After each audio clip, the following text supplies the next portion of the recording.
Yes, good evening, good evening सबको, good evening.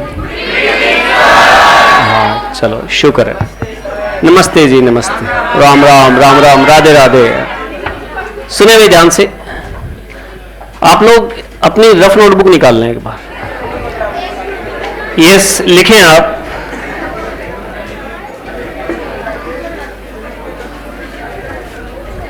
Amalgamation of companies.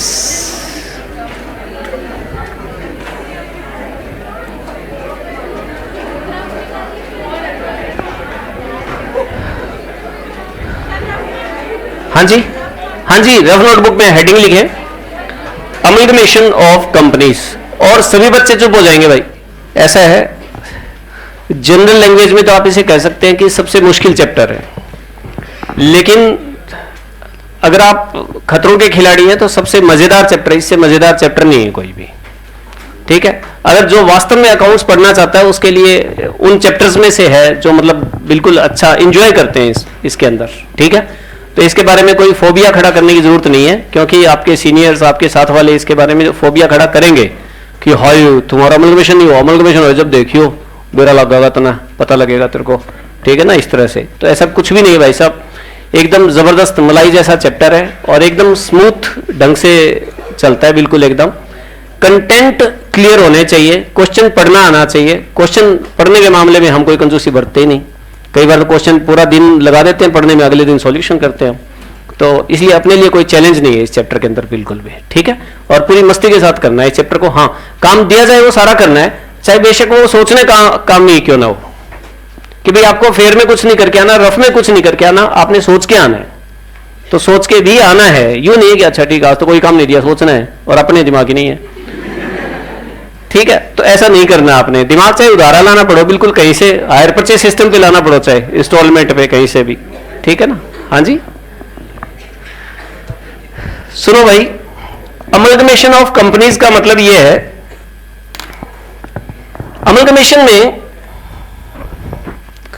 Amalgamation में क्या होता है कि तीन अलग अलग सिचुएशंस हैं। अलग अलग सिचुएशंस को मैं अलग से टर्मिनोलॉजी के हिसाब से अलग से डिफाइन बाद में करूंगा। फिल्मों में, हमारी इंडियन फिल्मों में जनरली क्या होता है कि एक सिचुएशन ऐसी आती है कि भाई हीरो जिस कॉलेज में एडमिशन लेता है उसमें जो विलेन की ऑलरेडी गुंडागर्दी चल रही होती है। ठीक है, और फिर नेचुरल सी बात है, एक जंगल में दो शेर तो नहीं रह सकते। ठीक है, और खासतौर पे जब कोई शेरनी की तलाश में हो तो और भी ज्यादा दंगल होता है फिर। ठीक है ना, तो वहां पर क्योंकि ज्यादातर दुनिया के अंदर, इतिहास के अंदर, कबीलों के अंदर ज्यादातर लड़ाइयां इसी चक्कर में हुई है। ठीक है ना, तो वहां पर जैसे कॉलेज में जब आता है नया नया हीरो आता है जब, और विलन की पहले से दादागिरी चल रही होती है, फिर वो दीवार पे बैठे होते हैं कहीं, फिर कमेंट करते हैं कुछ, या फिर उसके बाइक के आगे रस्सी लगा के गिरा देते हैं, या चल रहा होता है डंगी मार के गिरा देते हैं। इस तरह से कोई बातचीत होती है। हीरो बेचारा शुरू में चंपू बन के आता है कि माँ ने समझा के भेजा होता है कि बेटा तेरी बहन की शादी करनी है, तेरे बाबूजी को भी रिटायर होना है, तो अपना घर का खर्चा कैसे चलेगा। तो वो बेचारा तेल वेल लगा के बालों के एकदम कंगी वंगी करके चिपका के आता है, भी चलो अपने को ना पढ़ने का है, अपने को गुंडागर्दी नहीं करने का है। ठीक है, लेकिन भाई साहब वो कब तक बर्दाश्त करे, उसके तो पेपरों के बीच में आने लग गया वो, और वो भी आने लग गई। ठीक है, तो भाई साहब दंगल तो होना ही होना था। ठीक है, विलेन को तो अपनी हरकतों से बाज आना ही आना नहीं है, और हीरो बेचारा कब तक बर्दाश्त करता, सहन करना तो उसने सीखा ही नहीं था। जिस माँ ने उसे ये बताया कि बेटे की शादी, बहन की शादी करनी है, बाबूजी को रिटायर होना है, उसने ये भी तो कहा है कि तेरे को पीट के नहीं आना, पीट के आ जाओ फिर देख लेंगे हम। ठीक है ना, इस तरह के संस्कार भी हीरो के अंदर होते हैं, वो दिखाई देते हैं।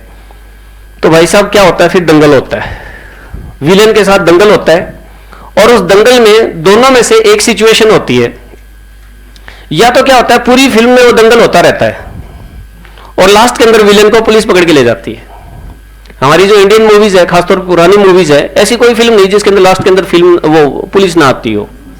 पुलिस जरूर आती है, चाहे मतलब हैप्पी एंडिंग हो तो भी पुलिस तो आती है। ठीक है, तो या तो लास्ट के अंदर वो विलेन, लास्ट तक वो फाइट चलती रहती है और लास्ट में वो हीरोइन को हीरो ले जाता है और विलेन को पुलिस ले जाती है। और या फिर क्या होता है, सुनील शेट्टी और अक्षय कुमार की फिल्मों में कई ऐसी दौर की फिल्में आई है, तो उसके अंदर जैसे वो जाता है तो मजे वजे लेने वाला काम होता है, फिर उनमें फाइट होती है आपस में, और आप समझ जाएंगे कि लास्ट के अंदर कोई भी नहीं हारता है, दोनों ही है ना, और लड़ते लड़ते गिर जाते हैं, और फिर यूं गिरते पड़ते उठ के फिर वो मारते डिशुम, तो वो भी गिर जाता है, वो मारने वाला भी गिर जाता है धड़ाम, ठीक है, और फिर कोशिश कर रहे होते हैं, लेकिन लास्ट के अंदर क्या है कि चाहे कोई भी उठे, बेशक दूसरे को हाथ पकड़ के खड़ा करता है कि कोई दिक्कत नहीं है, अपन भाई भाई है, ठीक है, लड़ाई लड़ाई मत करो, डैश डैश डैश। तो इस तरह की जो सिचुएशन होती है ये कुछ अमलगमेशन टाइप की होती है, और फिर वो दोनों एक हो जाते हैं, और उसके बाद फिर विलन की एंट्री होती है, क्योंकि वो दोनों तो क्या होते हैं, हीरो होते हैं। डायरेक्टर ने हीरो के नाम का, 2 हीरो के नाम का बजट अलग से बना रखा होता है, और एक विलन होता है। विलन के कोई दिक्कत नहीं, विलन का बजट कुछ इस तरह से डिसाइडेड होता है कि तेरे को 1 से पिटना है कि 2 से पिटना है, ठीक है। तो वहां पर क्या होता है कि जब हीरो की हीरो से लड़ाई होती है और वो आपस में भाई भाई बन जाते हैं, तो वो कहीं ना कहीं अमलगमेशन टाइप फीलिंग आने लग जाती है। बात समझ आ गई? ठीक है जी। अब क्या है, ये जो हीरो 2 हुए हैं ना, इसमें 2 अलग अलग सिचुएशन है। एक फिल्म आई थी ओले ओले ओले, कौन सा गाना था उसमें, जब भी कोई लड़की देखूं मेरा दिन दीवाना बोले ओले ओले ओले ओले, सैफ अली खान और अक्षय कुमार, कुछ ऐसा था, ठीक है ना। हाँ, खिलाड़ी तू खिलाड़ी, हाँ, लड़की देखी मुंह से सीटी बजी हाथ से ताली, आला उला, हाँ वो वाला, तो खिलाड़ी में तू अनाड़ी में खिलाड़ी, हाँ ऐसा कुछ टाइप था। तो कई फिल्मों में तो ऐसा दिखाया जाता है कि एक मेन हीरो होता है और एक उसका सपोर्टिंग एक्टर होता है, ठीक है ना। हाँ, तो वो क्या है कि साइड किंग बोलते हैं क्या उसको, सपोर्टिंग एक्टर हम लोग तो ऐसे बोलते थे कुछ। तो वहां पर क्या होता है कि अक्वाइजेशन होता है कि विलन जो है वो पूरी फिल्म में हीरो बन के रहता है, लेकिन हीरो के अंडर रहता है, मतलब हीरो में भी 2 हीरो हो गए, एक मेन हीरो हो गया और एक उसका सपोर्टिंग हो गया, तो उसे बोलते हैं अक्वाइजेशन, उसे कहते हैं परचेज करना। कंपनियां 2 है मार्केट के अंदर, एक मजबूत कंपनी है, एक कमजोर कंपनी है, और कमजोर कंपनी कभी भी मजबूत कंपनी बन सकती है। ये मजबूत कंपनी के सामने चैलेंज होता है, स्ट्रॉन्ग कंपनीज होती है मार्केट के अंदर, तो वो वीक कंपनी को क्या करती है, टेक ओवर कर लेती है। इसे हम बोलते हैं परचेज करना। क्या बोलते हैं? परचेज करना। बात समझ आ गई? और कोई ऐसी मूवी जिसमें सलमान खान और शाहरुख खान दोनों, या आमिर खान और अमिताभ बच्चन दोनों हो, और ईगो का तो पता नहीं कहां कहां जाके भिड़ जाती है। वो फिल्म आई थी बड़े मियां छोटे मियां, हाँ, अमिताभ बच्चन और गोविंदा, भाई अपने अपने ब्रांड हैं दोनों के। तो वहां पर क्या होता है कि मान लो अमिताभ बच्चन और गोविंदा दोनों मिलकर फिल्म बनाते हैं, आमिर खान और शाहरुख खान मिलकर फिल्म बनाते हैं, शाहरुख खान और सलमान, मतलब स्टार्स मिलकर। एक बहुत पुरानी मूवी आई थी, जरूर देखना, सारी नई फिल्में फेल हो जाती है, आनंद, काफी पुरानी फिल्म है। उसमें अमिताभ बच्चन और राजेश खन्ना थे। राजेश खन्ना स्टार, वो जय जय शिव शंकर वाले, ठीक है, हाँ हाँ, कैसे था, जय जय शिव शंकर के प्याला तेरे, ओ आगे, मैं गिर जाऊंगी,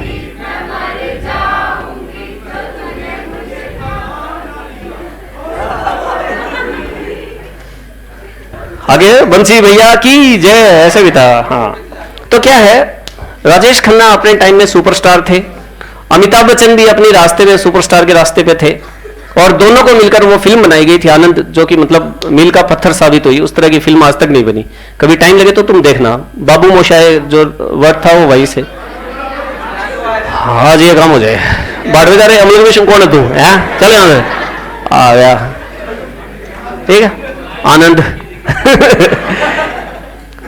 तो जब 2 बराबर के स्टार मिलकर कोई फिल्म बनाते हैं ना, तो उसे एक्वाइजेशन कोई नहीं कह सकता कि उसने इसको खरीद लिया, या वो असिस्टेंट एक्टर है और वो मेन एक्टर है। दोनों ही बराबर के एक्टर होते हैं, और दोनों में से पता नहीं कौन हिट होगा। फिल्म के अंदर बड़ी कंफ्यूजन होती है, और मजे की बात है कि दोनों ही हिट होते हैं। इसे बोलते हैं मर्जर। क्या बोलते हैं? मर्जर। जब एक मेन हीरो होता है और एक उसका सपोर्टिंग हीरो होता है। सर्किट, मुन्ना भाई का जो सर्किट है वो परचेज का केस है, ठीक है ना। संजय दत्त मेन एक्टर का रोल करता है, हालांकि सर्किट बहुत पॉपुलर हुआ था, ठीक है ना, मतलब उसकी एक्टिंग में जबरदस्त वो था, लेकिन फिर भी संजय दत्त तो संजय दत्त है भाई साहब, ठीक है ना। तो वहां पर क्या है, अगर कोई सपोर्टिंग एक्टर है तो मेन एक्टर क्या करता है, उसे अक्वायर करता है, समझ लो आप, और वो एक परचेज का केस माना जाता है। मेन कंपनी छोटी कंपनी को जब खरीद लेती है, अपने अंदर समेट लेती है, सोख लेती है, अब्जॉर्ब कर लेती है, तो उसे हम क्या बोलते हैं, परचेज होना। बराबर की दो कंपनियां मिलकर जब एक कंपनी बनाती है तो उसे बोलते हैं मर्ज होना, मर्जर, ठीक है। तो ये वर्ड्स रहेंगे हमारे चैप्टर के अंदर, दो, केस ऑफ मर्जर और केस ऑफ परचेज। तो दो सुपरस्टार जब मिलते हैं तो वो क्या होता है, मर्जर, और एक को स्टार और एक सुपरस्टार जब फिल्म बनाता है तो क्या बोलते हैं, परचेज। सुपरस्टार सुपरस्टार ही रहेगा, ठीक है। चलो जी, सलमान खान और अरबाज खान ने भी कई फिल्में की है, लेकिन अरबाज खान सलमान खान से हमेशा नीचे ही रहा, इस तरह से कुछ। चलो जी, अब अगली बात, इस तरह से हमारे चैप्टर के अंदर दो शब्द क्या रहेंगे, मर्जर और परचेज। मर्जर और परचेज, दो बराबर की कंपनियां मिलकर कोई कंपनी बनाती है या एक हो जाती है। अभी एक पूल होना बोलते हैं उसको, पूल बनाना, पूल, एक पूल बना लिया दोनों ने, ए ने और बी ने मिलकर एक सील का जो है पूल बना लिया, पूलिंग ऑफ इंटरेस्ट बोलते हैं इसको। पूलिंग ऑफ इंटरेस्ट यानी दोनों का इंटरेस्ट था और उन्होंने मिलकर एक पूल बना लिया, उसे मर्जर बोलेंगे। एक कंपनी बहुत हाइट पर है, दूसरी कंपनी हाइट पर जा सकती है कभी भी, तो हाइट पे जो ऑलरेडी कंपनी है वो उसको परचेज कर लेती है, तो उसे परचेज का केस कहते हैं। नाम दोनों के अमलगमेशन ही होंगे, ठीक है। यस, सुनिए ध्यान से। एक और तीसरा केस आता है भाई साहब, एक और तीसरा केस क्या आता है कि हीरो का परिवार हीरोइन के परिवार के पास रिश्ता लेके जाता है और वो गरीब लोग होते हैं और उसका बाप बहुत ज्यादा अमीर होता है, तो वो उसके परिवार की पूरी बेइज्जती करता है। तो फिर हीरो क्या करता है, पूरी फिल्म लगा देता है काबिल होने में, ठीक है ना। या फिर यूं लगा लो कि भाई अपने खुद के ऊपर वो काम करता है, तो क्या करता है हीरो, एज ए चैलेंज ले लेता है उसे कि अब तो तेरी तो काम करके दिखाऊंगा, मैं कुछ बनकर दिखाऊंगा और तभी इसको लेकर जाऊंगा, तब तक पूरी फिल्म निकाल देता है वो, ठीक है जी। और उसके बाद लास्ट के अंदर उसका बाप खुश हो जाता है, क्योंकि लास्ट के अंदर वो हालत ऐसी कर देता है कि लड़की के बाप की फैक्ट्री खरीद लेता है, ठीक है, बोली लगा देता है और फैक्ट्री पूरी खरीद लेता है। और फिर कहता है अब बता रिश्ता, बोला हाँ ठीक है, अब तो बचा क्या है, ठीक है। वो तो अमलगमेशन गया, क्योंकि सारी कंपनी भी टेक ओवर कर ली और उसकी बेटी भी टेक ओवर कर ली, तो अमलगमेशन तो हो गया। But it is called external reconstruction. क्या बोलते हैं, एक्सटर्नल रिकंस्ट्रक्शन। मतलब जब हीरो अपने ऊपर काम करने के लिए निकलता है ना मैदान में कि कुछ बन के आऊंगा और फिर काबिल होकर दिखाऊंगा, तो जब कंपनी की हालत ऐसे हो जाते हैं ना, लगातार घाटे में जा रही है कंपनी, डूबने वाली होती है, कुछ बचता नहीं है, तो कंपनी के पास ऑप्शन होता है या तो वो इंटरनल रिकंस्ट्रक्शन करे या वो एक्सटर्नल रिकंस्ट्रक्शन करे। अगर हीरो इंटरनली रिकंस्ट्रक्ट होता है इंडिविजुअल लेवल पे, ये गाड़ी बंगला कोठी इंडस्ट्रीज ये नहीं बनाता है, इंटरनल पावर लेता है, शक्तिमान बनता है, मान लो कि आध्यात्मिक पावर जगा देता है, अपने आप में एक मोटिवेटेड पर्सनैलिटी बन के आता है, बोला अब निकाल तेरे कुत्तों को बाहर, कातिया मैं आया हूं यहां पर, ठीक है। तो वो क्या कहलाता है, इंटरनल। लेकिन वो क्या करता है, वो उसके फादर को खरीदने, उसके फादर की फैक्ट्रियां खरीदने में लग जाता है, इसे बोलते हैं एक्सटर्नल रिकंस्ट्रक्शन। अपने ऊपर एक्सटर्नली काम करता है वो। अपने ऊपर भी काम दो तरह से होता है, एक एक्सटर्नल और एक इंटरनल। इंटरनली काम करता है तो इंटरनल रिकंस्ट्रक्शन, और एक्सटर्नल काम करता है तो एक्सटर्नल रिकंस्ट्रक्शन। और एक्सटर्नल रिकंस्ट्रक्शन के अंदर हीरो वही होता है लेकिन नया रूप लेकर आता है, तो उसे उसमें अमलगमेशन का कौन सा केस हो गया, एक्सटर्नल रिकंस्ट्रक्शन, ठीक है। तो मैंने आपको एक तो बताया परचेज, एक बताया मर्जर, एक बताया मैंने कुछ एक्सटर्नल रिकंस्ट्रक्शन, एक होता है अब्जॉर्प्शन, अब्जॉर्ब करना।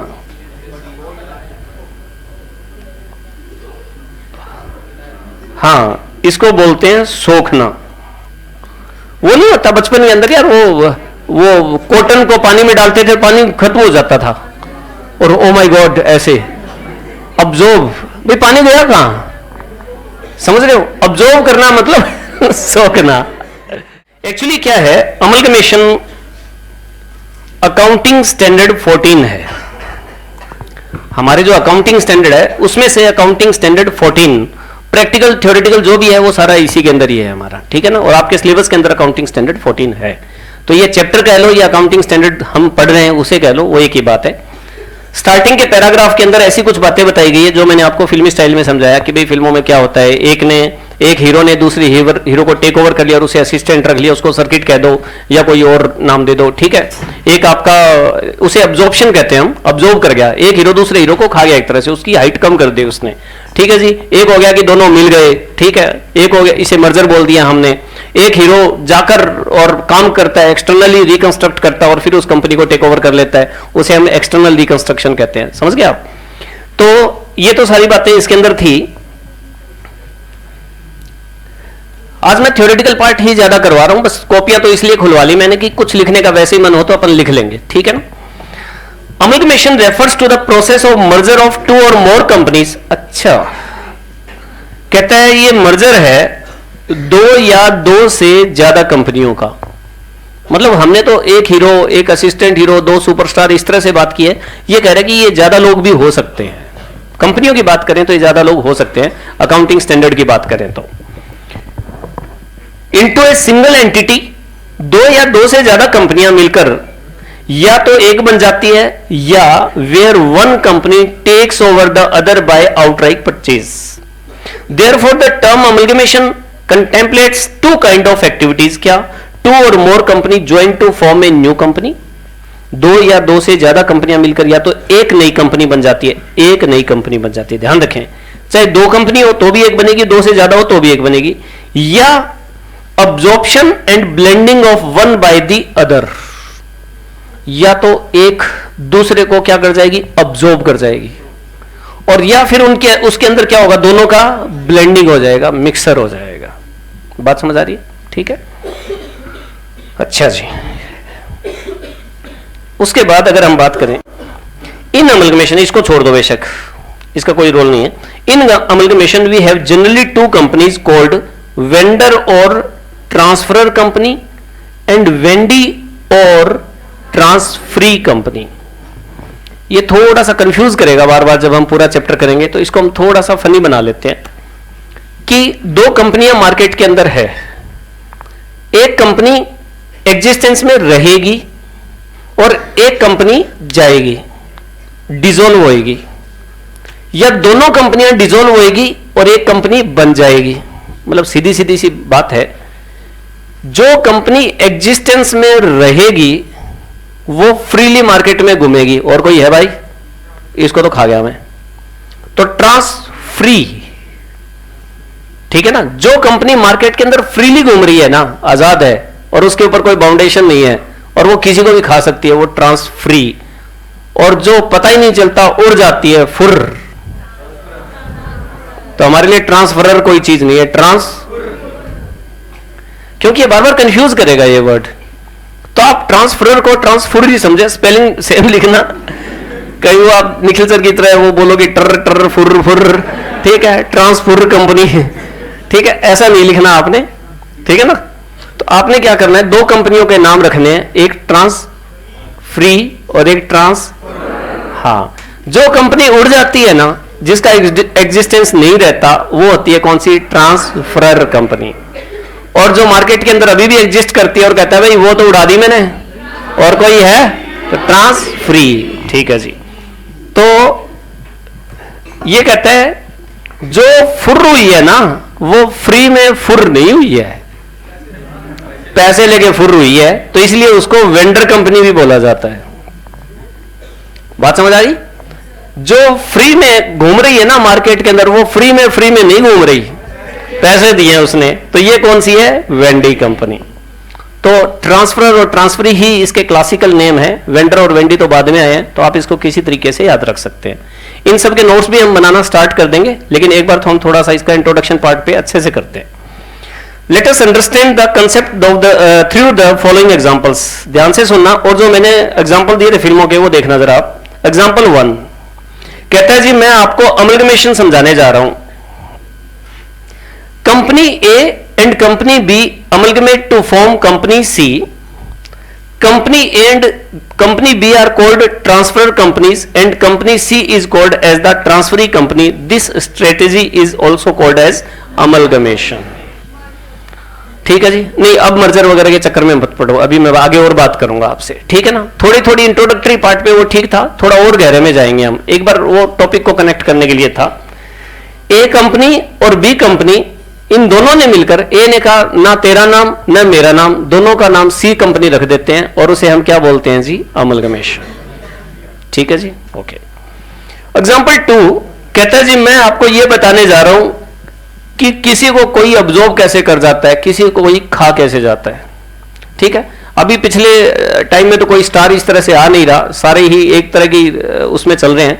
लेकिन आप ये मान के चलो कि एक अमिताभ बच्चन के जमाने में एक स्टार थे विनोद खन्ना, जो अक्षय खन्ना, अभी अक्षय खन्ना की कोई फिल्म आई है दृश्यम 2, दृश्यम 2 एक मूवी आई थी, तो दृश्यम 2 में जो पुलिस वाले का रोल है, जो इन्वेस्टिगेशन करता है, जो सारा का सारा, अक्षय खन्ना उसके फादर विनोद खन्ना।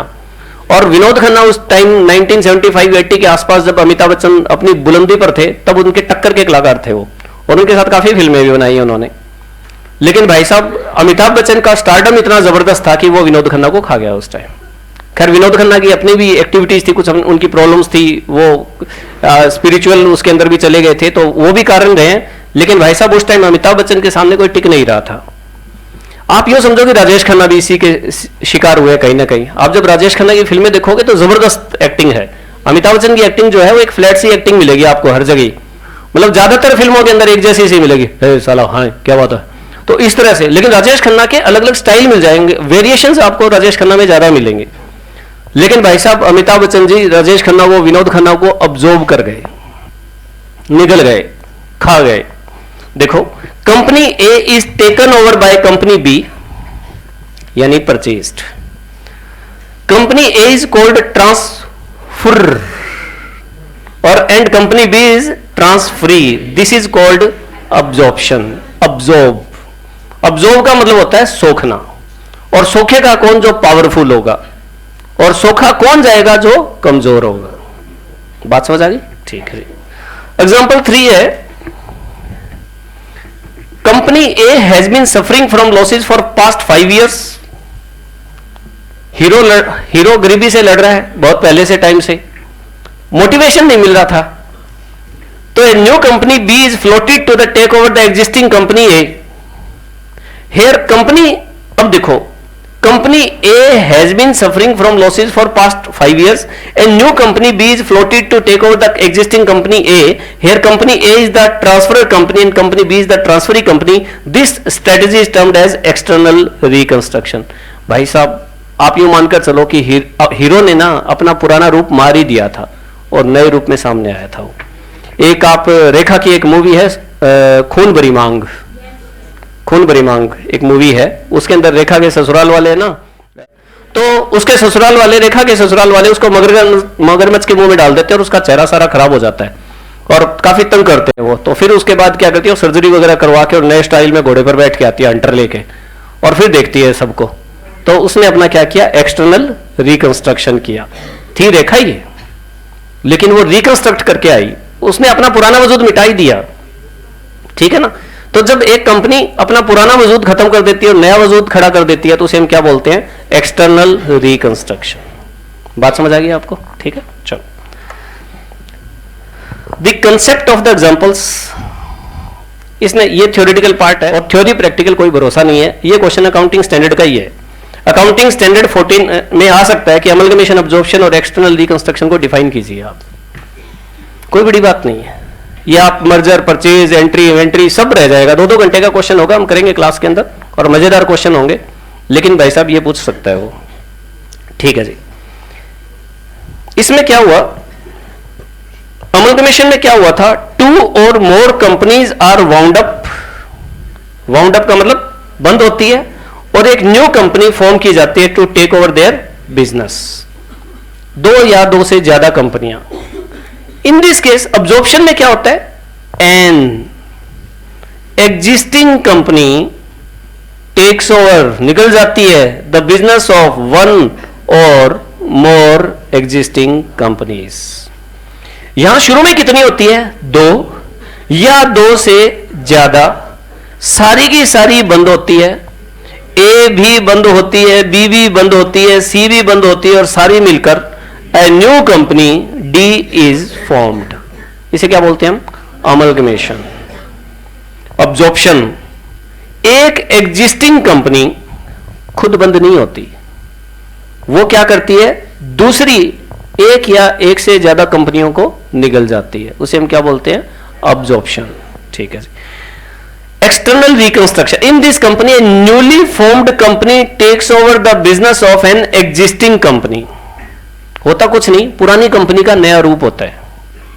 ठीक है, एक नई कंपनी बनाई जाती है, पुरानी कंपनी को बंद किया जाता है और उसकी एसेट और लायबिलिटीज नई कंपनी के अंदर शिफ्ट कर दी जाती है. इसको हम क्या बोलते हैं? एक्सटर्नल रिकंस्ट्रक्शन, बदले हुए रूप में. यहां मैं मार्केट की ज्यादा बात नहीं करूंगा, फिर हमारी डिस्कशन ही चेंज हो जाएगी. लेकिन आप जब बाकी सब्जेक्ट्स पढ़ेंगे ना, आप अपना ग्रुप 2 पढ़ेंगे और यहां पर भी लॉ वगैरह पढ़ेंगे, तो आपके उसके अंदर ये एग्जांपल्स मिल जाएंगे आपको. मैं उस कच्चे में उतारना नहीं चाहता आपको, क्योंकि मैं तो मेरे सब्जेक्ट पे जल्दी से जल्दी आना चाहता हूं. मैं इसके अंदर 4 दिन लगा दूं और 2 दिन के अंदर चैप्टर करवा दूं, ये मेरे से नहीं होगा. मैं 6 के 6 दिन मेरी क्वालिटी पे लगाना चाहता हूं. ठीक है ना, क्योंकि है इस तरह की हरकतें कई. वो टेक्स्ट का इंट्रोडक्शन देने में 10 दिन लगा देंगे, 4 दिन के अंदर अगला चैप्टर करवा देंगे. चैप्टर होना चाहिए था 20 दिन में. ठीक है, तो यहां ज्यादा चक्रों में नहीं पढ़ेंगे. मेरे सब्जेक्ट में इस तरह के चक्कर में पढ़ने की जरूरत नहीं है. हम अपना प्रैक्टिकल पार्ट अच्छे से कर देंगे. थ्योरी जो मर्जी पढ़ोगे सारी समझ आनी शुरू हो जाएगी. फिर लो जी, उसके बाद पहले क्या लिखा हुआ था जी? अमलगमेशन. फिर क्या हुआ था? अब्जॉर्प्शन. फिर क्या था? Reconstruction, external reconstruction. Minimum number कितनी होती है? At least 3 companies are involve. 3 कैसे यार? हाँ, सुनो सुनो सुनो, टोटल कितनी इन्वॉल्व हो गई? 3 हो गई ना. ए और बी बंद हुई, क्या बनेगी? सी. तो मिनिमम 3 होगी ना. फिर ए बी सी बंद होगी तो डी बन गई, तो कितनी होगी? 4. ए बी सी डी बंद होगी और ई बन गई तो कितनी होगी? 5. तो मिनिमम कितनी होगी? 3. इन्वॉल्व कितनी हो गई? 3. बात समझ आ रही है ना? ठीक है. एक एग्जिस्टिंग कंपनी एक से ज्यादा कंपनियों को खरीद लेती है, तो इसमें मिनिमम कितनी होगी? 2. एक एग्जिस्टिंग है वो रहेगी, दूसरी जो एग्जिस्टिंग है उसे या एक से ज्यादा है उन सबको टेक ओवर कर लेगी. ठीक है. In this case a newly formed company takes over, newly formed takes over of an existing. कितनी होगी? 2. एक्सटर्नल रिकंस्ट्रक्शन में कितनी होगी? 2. देखो भाई, ये देखिए, ओनली 2, एटलीस्ट 2 और एटलीस्ट 3. ओके रिपोर्ट, कोई दिक्कत नहीं. चलो, number of new resultant, only 1 resultant company is formed. Yes, 2 बंद होगी तो तीसरी बनेगी, 3 बंद होगी तो चौथी बनेगी, 4 बंद होगी तो 5वीं बनेगी. ठीक है जी. 2 companies are wound up to form a single resultant company. चलो जी. No new resultant company is formed. क्यों? एक दूसरे को खा जाती है, तो बड़ी बड़ी मछली जो है वो रहती है तालाब के अंदर, छोटी मछली को खा जाती है, तो एक का एग्जिस्टेंस रहेगा. ठीक है जी. Only 1 resultant company is formed. अरे वही है अजय देवगन, पुराना नया. ठीक है, एक्सटर्नल रिकंस्ट्रक्ट करके आता है वो अपने आप को. ठीक है ना. अच्छा ये बताओ, नए नंबर समझ आ गए क्या? इसमें कोई भी नई कंपनी नहीं बनती, इसमें एक कंपनी बनती है, और इसमें yes only 1 resultant company is formed. Under this case a newly formed company takes over the business of an existing company. ठीक है जी. चलो, objective amalgamation is done to cut competition and reap the economies in the large scale. Same यही बात यहां पर है. External reconstruction is done to reorganize the financial structure of the company. ठीक है, बात समझ आ गई आपको? चलो, ये थ्योरी का क्वेश्चन अच्छे से याद होना चाहिए आपको. हाँ जी, अभी रुको दोस्त, रुको. आज in every type of amalgamation the assets and liabilities of the transfer company are amalgamated or transferred to the transferring company. The accounting treatment in the books of both the transfer and transfer is given in further sections. ये बात की बात है. ये कहता है चाहे जो मर्जी हो, जो कंपनी बंद होगी ना, ट्रांसफर, जो कंपनी बंद होगी ट्रांसफर, जो कंपनी फुर होगी ना, उसकी एसेट्स और लाइबिलिटीज जो कंपनी फ्री, हाँ, वो टेक ओवर करेगी. सीधी सीधी सी बात है. ठीक है. अकाउंटिंग ट्रीटमेंट क्या करते हैं वो बाद में बात करेंगे हम इसको लेके. लो जी, Types of amalgamation. The Institute of Chartered Accountant of India has introduced Accounting Standard 14. Accounting Standard 14, इसको AS 14 बोला जाता है. On accounting for amalgamation, the standard recognizes 2 types of amalgamation. Amalgamation in the nature of merger or amalgamation in nature of purchase. हाँ जी, एक ये हो गया amalgamation in the nature of purchase. ये डेफिनेशन छोटी सी है। अकाउंटिंग स्टैंडर्ड बीच में नहीं, अकाउंटिंग स्टैंडर्ड 14 आपको ये बताता है कि मर्जर का केस किसे कहते हैं, उसकी कंडीशंस हैं, और वो सारी की सारी कंडीशंस लागू होती है तो वो मर्जर का केस है। उसमें से एक भी कंडीशन अगर अप्लाई नहीं होती है तो वो परचेज का केस बन जाता है। इसलिए परचेज को छोटा सा लिखा गया और मर्जर को बड़ा लिखा गया। अकाउंटिंग स्टैंडर्ड 14 में ये बताया गया कि मर्जर कब मानते हैं। मर्जर का मतलब पूलिंग, पूल, दो बड़ी कंपनियां जो है पूल बना लेती है।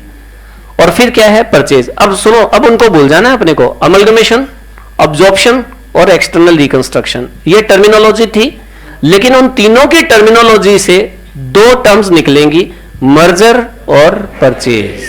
अब हमें वो याद नहीं रखना, वो थ्योरेटिकल पॉइंट ऑफ व्यू से याद था बस।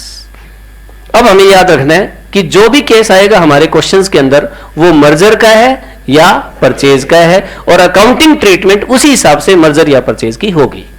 अब सुनो ध्यान से, मैं ए लिमिटेड हूं और मैंने बी लिमिटेड को टेक ओवर कर लिया, ठीक है। अब चाहे ये अमलगमेशन हो, चाहे ये अब्जॉर्प्शन हो, चाहे ये रिकंस्ट्रक्शन हो, आप लोगों का जाना तय हो गया है। आपकी कंपनी बंद होएगी। बात समझ आ रही? आपकी कंपनी ने बंद होना ही होना है, चाहे कैसा भी हो बेशक। इससे आगे भी बढ़ जाओ, चाहे मैं आपको मर्ज करूं, चाहे मैं आपको परचेज करूं, खत्म आपकी कंपनी ने होना है। इसका मतलब ये हो गया कि अगर मैं अकाउंटिंग ट्रीटमेंट की जब भी बात करूंगा तो आपकी कंपनी ने तो बंद ही होना है। तो आप चाहे मर्जर हो, परचेज हो, क्या फर्क पड़ना है उस बात से। आपके खाते बंद होने हैं, और खाते बंद करने के लिए to close the books of the partnership firm we prepare realization account. Realization account इसमें भी बनेगा, इसमें भी बनेगा जी। पार्टनरशिप, जिसको पता नहीं है फालतू बकवास मत करो, क्लास में ध्यान दो बस। पार्टनरशिप डिसोल्यूशन के अंदर जब कोई पार्टनरशिप फर्म क्लोज की जाती है तो उसकी एसेट्स और लायबिलिटीज को क्लोज करने के लिए एक स्पेशल अकाउंट खोला जाता है जिसका नाम क्या है, रियलाइजेशन अकाउंट, ठीक है। तो जो कंपनी बंद हो रही है ना, बस उसने तो बंद ही होना है, उसकी एसेट्स और लायबिलिटीज को क्लोज करना है, उसकी बुक्स को क्लोज करना है। तो वो चाहे मर्जर हो चाहे परचेज हो, बात यह है कि उस कंपनी ने बंद होना है, उसने रियलाइजेशन अकाउंट खोलना है, रियलाइजेशन अकाउंट खोलना है, बनाना है। लेकिन खरीदने वाली कंपनी के ऊपर डिपेंड करेगा। मेरी फीलिंग्स चेंज होएगी, मुझे ये फील करना है कि मैंने इसको खरीद लिया, या फिर भाई हम दोनों भाई, कि मैंने इसको मर्ज किया। अगर मैं इसको मर्ज करूंगा तो मेरी फीलिंग्स अलग होगी, मेरे बेनिफिट अलग होंगे। लेकिन अगर मैं उसको टेक ओवर करता हूं तो मेरी फीलिंग्स भी अलग होगी और मेरे बेनिफिट्स भी अलग होंगे। समझ में आ गई बात? जिस कंपनी ने बंद होना है उसके लिए अकाउंटिंग ट्रीटमेंट पे कोई फर्क नहीं पड़ना। उसने तो बंद होना है, चाहे मर्जर हो रहा हो चाहे वो परचेज हो रहा हो। मेरी फीलिंग्स चेंज होएगी। उस कंपनी की वो कंपनी का सारा बिजनेस मेरे पास आ रहा है, तो मैंने उसके साथ मिलकर पूल बनाया है, तो मेरे को बेनिफिट ज्यादा मिलेंगे। और अगर मैंने उसको खरीद के डाल दिया टोकरी के अंदर तो फिर वो क्या होगा, बेनिफिट थोड़े कम मिलेंगे। अब बात यह है कि ये कैसे पता चलता है कि मैंने उस कंपनी को मर्ज किया है या परचेज किया है। तो हमारे सामने कुछ कंडीशंस आ रही हैं। अकाउंटिंग स्टैंडर्ड 14 कहता है कि मैं आपको 5 कंडीशंस बता रहा हूं, अगर ये पांचों की पांचों कंडीशन 5 कंडीशंस एप्लीकेबल हैं तो मर्जर का केस है, अदरवाइज उसमें से एक भी फेल हो जाती है तो क्या माना जाएगा, परचेज का केस। ठीक है जी, सुनो भाई, amalgamation in the nature of merger is an amalgamation as per section 3 subsection E of the AS 14 which satisfy all the following conditions। ये ध्यान रखना, कुछ ऐसे मॉडिफाई नहीं करना है कि इनमें से कोई एक या मेजोरिटी 5 में से 3, ऐसा कुछ नहीं। सारी की सारी कंडीशंस एप्लीकेबल है तो मर्जर है, अदरवाइज क्या है, परचेज है। ठीक है जी। all the assets and liabilities of transfer company become after amalgamation the assets and liabilities of the transferee company। मतलब इसका मतलब ये हो गया कि हम अमलगमेशन में, वैसे तो हम क्या पढ़ रहे थे, हम तो वैसे पढ़ रहे थे क्या, पहले क्या पढ़ा हमने, अमलगमेशन, फिर हमने क्या पढ़ा, अब्जॉर्प्शन, फिर हमने क्या पढ़ा, एक्सटर्नल रिकंस्ट्रक्शन। लेकिन अगर फिर मैं बात करूं तो फिर मैंने अमलगमेशन के बारे में मैंने कहा कि whether it is the case of merger और it is the case of purchase. Merger में, मर्जर किसे कहेंगे, कंडीशन नंबर 1, 2, 3, 4 और 5, 4 and 5 अगर ये सारी की सारी ओके है तो केस है मर्जर का, और अगर सारी की सारी नोट ओके है तो केस है परचेज का। ठीक है, कंडीशंस क्या क्या है सुनिए ध्यान से। All the assets and liabilities of transfer company become after amalgamation the assets and liabilities of the transferee company. Okay, देखो भाई, मैं कंपनी की बैलेंस शीट वैसे तो शेड्यूल टाइप में बनती है, लेकिन मैं इसको सिंपल लेकर चल रहा हूं। ठीक है, ये इसकी एसेट्स है, ये इसकी कैपिटल है, और ये इसकी लाइबिलिटीज है। ये है ट्रांसफर कंपनी और ये है ट्रांसफ्री कंपनी। ठीक है, इसकी भी अपनी एसेट्स है, इसकी अपनी कैपिटल है, और इसकी अपनी लाइबिलिटी है। अच्छा, इक्विटी और प्रीफरेंस, इक्विटी और प्रीफरेंस, सारी की सारी एसेट्स यहां आ जाए, सारी की सारी लाइबिलिटीज यहां आ जाए। All the assets and liabilities of the transfer company become after amalgamation the assets and liabilities of the transferee company will be called as merger। Merger के केस में कोई एसेट लाइबिलिटी छूटनी नहीं चाहिए। वो कहते भाई डेटर्स तो नहीं लेते हम, क्रेडिटर्स तो नहीं लेते हम, लोन नहीं लेते हम, बिल्डिंग नहीं लेते हम, कोई एक एसेट भी छोड़ दे, कोई एक लाइबिलिटी भी छोड़ दे तो मर्जर का केस नहीं होगा। कौन सा होगा? परचेज का केस। हम ऐसा कर क्यों रहे हैं? क्योंकि हमें अकाउंटिंग ट्रीटमेंट समझने के लिए यह समझना जरूरी है कि यह हमारा परचेज का केस है या मर्जर का। कौन सी कंपनी में? ट्रांसफरी में। ट्रांसफर में कोई चक्कर नहीं है। ट्रांसफर के तो खाते बंद करने हैं, आपने खाते फुर करने हैं, और फुर करने का एक ही तरीका होता है, कैसे? फुर। ठीक है ना? जो ट्रांसफरी कंपनी है ना, उसकी फीलिंग्स चेंज होएगी। मर्जर है तो उसको स्ट्रेंथ फील होएगी कि बराबर का बंदा आया भाई साहब, ठीक है, अब मार्केट में उड़ा देंगे सबको। और अगर परचेज का होगा, बोले ठीक है यार, कमजोर आदमी था, खरीद लिया, कौन सी मानता दिखाई हमने, ठीक है, हम ना खरीदते कोई और खरीद लेता है इसको। तो फीलिंग चेंज किसकी होनी है? ट्रांसफरी की। फुर वाले तो उड़ जाना है भाई साहब। क्यों? अगर वो बराबर में भी आकर बैठ गया तो भी उड़ा तो सही ना, वहां से तो उड़ गया ना, अपने घर से तो यहां के बैठ गया, घर छोड़ के तो आया है ना, तो उसने तो बंद होना है। तो इसलिए ट्रांसफरी कंपनी की बुक्स में अकाउंट्स कैसे बनेंगे, इस बात का ज्यादा रोल रहेगा। हाँ जी, चलो, ये थी भाई साहब कंडीशन नंबर 1।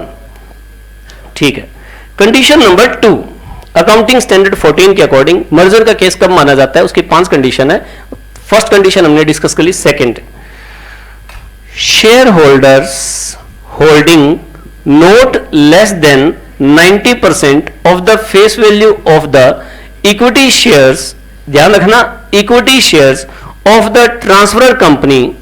ये लाइन छोड़ दो एक बार, इसका कोई कुछ नहीं करना आपने। एक बार मतलब मैं बता दूंगा, लेकिन वास्तव में आपको ये फाइनल में जब अमलगमेशन पढ़ोगे ना, तब बात समझ आएगी। इसको छोड़ देते हैं, अभी हम दोबारा पढ़ते हैं। Share holders holding not less than 90% of the face value of equity shares of the transfer company become equity share holders of the transferee company by virtue of the amalgamation. लो जी, shareholders holding not less than 90% face value of the equity shares become equity shareholders of the transferee company by virtue of the amalgamation। सुनो, मैंने फिर कहा, मैंने कहा ये फुर कंपनी है। इस फुर कंपनी के शेयर होल्डर्स जो हैं वो इक्विटी है और प्रीफरेंस है। और ये कंपनी कौन सी कंपनी है? Transferee company. इस कंपनी के भी शेयर होल्डर्स इक्विटी वाले भी हैं और प्रीफरेंस वाले भी हैं। इस कंपनी के इक्विटी शेयर होल्डर्स, क्या बोला? Share holders note less than 90%, यानी एटलीस्ट 90%, एटलीस्ट 90% यानी 90 या 90 से ज्यादा। यहां से उठकर इस कंपनी के इक्विटी शेयर होल्डर्स ही बने, प्रीफरेंस शेयर होल्डर्स ना बने। सुनो, मैं ए लिमिटेड, तुम बी लिमिटेड, मेरे इस हाथ को प्रीफरेंस शेयर होल्डर और इस हाथ को इक्विटी शेयर होल्डर्स। ठीक है जी, यहां किसकी बात हो रही है? इक्विटी शेयर होल्डर्स की। आपकी कंपनी और मेरी कंपनी का मर्जर माना जाएगा अगर मेरे आपके इक्विटी शेयर होल्डर्स में से एटलीस्ट 90% या उससे ज्यादा लोग मेरे इक्विटी शेयर्स ही लें। यार मैं यहां खड़ा हूं, आपकी कंपनी यहां बैठी है, आपकी कंपनी में प्रीफरेंस शेयर होल्डर यहां बैठे, इक्विटी शेयर होल्डर यहां बैठे हैं। मैंने कहा मैं आपकी कंपनी को खरीदना चाहता हूं, अपनी कंडीशंस बताइए। तो यहां से 50% इक्विटी शेयर होल्डर्स बोले ओके हम आने के लिए तैयार हैं। तो मैंने कहा बताओ बदले में क्या लोगे? बोला जो मर्जी, इक्विटी शेयर दे दो, प्रीफरेंस शेयर दे दो, डिवेंचर्स दे दो, जो मर्जी दे दो, बिल्डिंग दे दो, प्लांट दे दो, हम आ जाएंगे। तो क्या वो मर्जर माना जाएगा? नहीं।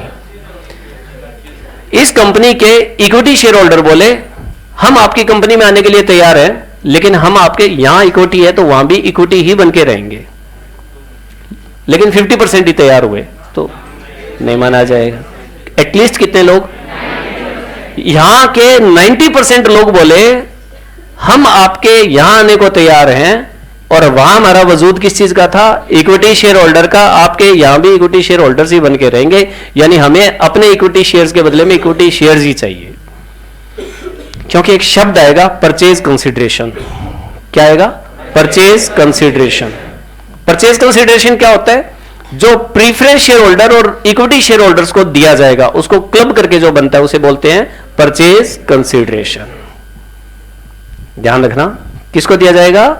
प्रीफरेंस शेयर होल्डर्स को और इक्विटी शेयर होल्डर्स को जो टोटल दिया जाएगा उसे क्या बोलते हैं? Purchase consideration. इसका मतलब परचेज कंसिडरेशन का मतलब यह हो गया कि कंपनी के मालिकों को, कंपनी के ओनर्स को उनका बिजनेस परचेज करने के बदले में या मर्ज करने के बदले में जो जो सामान दिया जाता है उसे हम क्या बोलते हैं? Purchase consideration. और यह purchase consideration in terms of equity share हो सकता है। मेरी कंपनी इस इक्विटी शेयर होल्डर को बदले में इक्विटी शेयर दे सकती है, प्रीफरेंस शेयर दे सकती है, डिवेंचर्स भी दे सकती है, या कोई एसेट्स भी दे सकती है। लेकिन मर्जर कब माना जाएगा? जब इक्विटी शेयर ही दे। और परसेंटेज कितनी होनी चाहिए? 90%। ठीक है। अब ध्यान रखना, इस पॉइंट के अंदर प्रीफरेंस शेयर होल्डर की कोई बात ही नहीं होती। बात समझ आ गई? ठीक है जी। जो कंपनी बंद हो रही है, जो कंपनी फुर हो रही है, उस कंपनी के इक्विटी शेयर होल्डर्स मेरे यहां इक्विटी शेयर होल्डर बन के ही रहे, और परसेंटेज कितनी होनी चाहिए? एटलीस्ट 90%। ठीक है, बात समझ आ गई? थोड़ा सा परचेज कंसिडरेशन को और वैसे एक्सप्लोर करते हैं हम। परचेज कंसिडरेशन होता क्या है? ट्रांसफरी कंपनी, ट्रांसफरर कंपनी के ओनर्स को, ओनर्स में कौन कौन शामिल होते हैं? प्रीफरेंस शेयर होल्डर्स और इक्विटी शेयर होल्डर्स, उनको बदले में जो भी पे करती है ना उसे हम टोटल को क्या बोलते हैं? परचेज कर। इसका मतलब यह हो गया प्रीफरेंस शेयर होल्डर्स को प्रीफरेंस शेयर दिए जा सकते हैं, इक्विटी शेयर दिए जा सकते हैं, डिवेंचर्स दिए जा सकते हैं, कैश दी जा सकती है, और कोई और एसेट भी दी जा सकती है। यस, ये सब किस चीज का पार्ट होंगे? Purchase consideration. Equity share holders को इक्विटी शेयर दिए जा सकते हैं, प्रीफरेंस शेयर दिए जा सकते हैं, डिवेंचर्स दिए जा सकते हैं, कैश दी जा सकती है, या कोई अदर एसेट भी दी जा सकती है। ये सारा किसका पार्ट होंगे? Purchase consideration. और इन दोनों को जो दी गई है वो परचेज कंसिडरेशन। क्लियर? ठीक है, इस बात को याद रखना है हमें। ठीक, तो यहां पर क्या था? यहां पर किसकी बात हुई थी? Equity share holders. वो इक्विटी शेयर होल्डर यहां पर इक्विटी शेयर्स ही लें, और उनकी परसेंटेज एटलीस्ट कितनी होनी चाहिए? 90% of the face value. Face value, market value का नहीं, फेस वैल्यू का। ठीक है, उसके बाद आगे देखिए। आज मैं थोड़ा सा डाउट्स वाला पोर्शन आपका कम ही रखूंगा, क्योंकि अभी मैच्योरिटी नहीं है। आप इमैच्योर कंडीशंस के अंदर बात करेंगे, बात कहीं और चली जाएगी। और ये थोड़ा सा टॉपिक जो है ना अलग तरह का है। आप लोगों ने थोड़ा सा थ्योरेटिकली हो सकता है सुन लिया हो, लेकिन प्रैक्टिकली आप लोगों ने कहीं नहीं किया होगा इससे। ठीक है, सुनिए भी ध्यान से। अगली बात, third condition, condition number 3, the consideration for the amalgamation receivable by those equity shareholder of the transferor company who agree to become equity shareholders of the transferee company is discharged by the transferee company wholly or by the issue of equity shares in the transferee company, except that cash may be paid in respect of any fractional shares. सुनो भाई ध्यान से। Consideration का मतलब है purchase consideration. इसको छोड़ दो एक बार, इसको छोड़ दो एक बार। ऊपर वाली कंडीशन और ये कंडीशन ऑलमोस्ट सेम है, ठीक है ना। यहां पर सिर्फ 90% वाली बात है। इसने पता है क्या कहा है, ये ट्रांसफरी कंपनी और ये ट्रांसफर कंपनी, ये शेयर होल्डर कौन कौन से, इक्विटी और प्रीफरेंस, और यहां भाई शेयर होल्डर कौन से, इक्विटी और प्रीफरेंस। जो इक्विटी शेयर होल्डर्स, लेकिन 90% की तो कंडीशन है ही, तो इसका मतलब 90, 91, 92, 93 व्हाटएवर, जो इसके इक्विटी शेयर होल्डर्स यहां आने के लिए तैयार हुए हैं, वो बदले में इक्विटी शेयर्स ही ले, ना प्रीफरेंस शेयर लें, ना डिवेंचर्स लें, ना कैश ले, ना कोई अदर एसेट ले। बताओ क्या फर्क हुआ उस कंडीशन इस कंडीशन? सेम ही है, वो तो मैंने ऊपर ही बता दी थी। बस ऊपर वाले में 90% वाली बात अलग थी, तो अगर दोनों कंडीशन को जोड़कर पढ़ा जाए तो भी कोई दिक्कत नहीं है। देखो अब पढ़ते हैं, देखो the purchase consideration for the amalgamation received by those equity share holder of the transfer company who agree to become equity share holder of the transfer company. वही लोग है ना, वही है ना, सारे वही लोग हैं। Is discharge by transferee company Holi, सारा का सारा वो लोग 90% उठ के यहां आ गए हैं, चाहे वो 91 है, 92 है, 90 कितने भी हो, उनको जितना भी पैसा वो डिमांड किया है या हमारा एग्रीमेंट हुआ है कि हम आपको इतना दे देंगे, वो सारा इश्यू ऑफ इक्विटी शेयर की फॉर्म में होना चाहिए, एक्सेप्ट दैट कैश में be paid in respect of any fractional shares. कई बार क्या होता है सौदेबाजी में ना, नंबर ऑफ शेयर्स फ्रैक्शनल में आ जाते हैं।